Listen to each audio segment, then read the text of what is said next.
ক্রমশ জমছে FIFA club বিশ্বকাপের খেলা। ম্যাচে শুরু থেকে হাড্ডাহাড্ডি লড়াই চলে। ম্যাচের 21 মিনিটে মিগুয়েল মেরেন্টিয়েলের গোলে লিড নেয় বোকা জুনিয়র্স। 6 মিনিটের মধ্যে দ্বিতীয় গোল।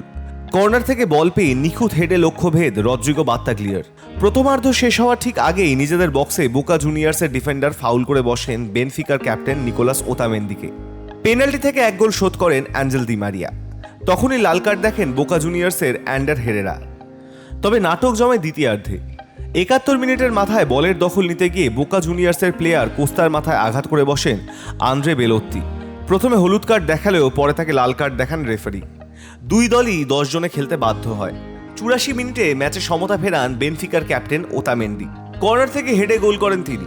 খেলা শেষ হওয়ার কিছুক্ষণ আগেই বলের দখল নিতে গিয়ে অহেতুক ধাক্কাধাক্কি করে লাল কার্ড দেখেন বোকা জুনিয়র্সের নিকোলাস ফিগাল। তবে গোল সংখ্যা বাড়াতে পারেনি বেনফিকা। ক্লাব বিশ্বকাপের প্রথম ম্যাচে 2-2 ড্র করেছে বোকা জুনিয়র্স এবং বেনফিকা।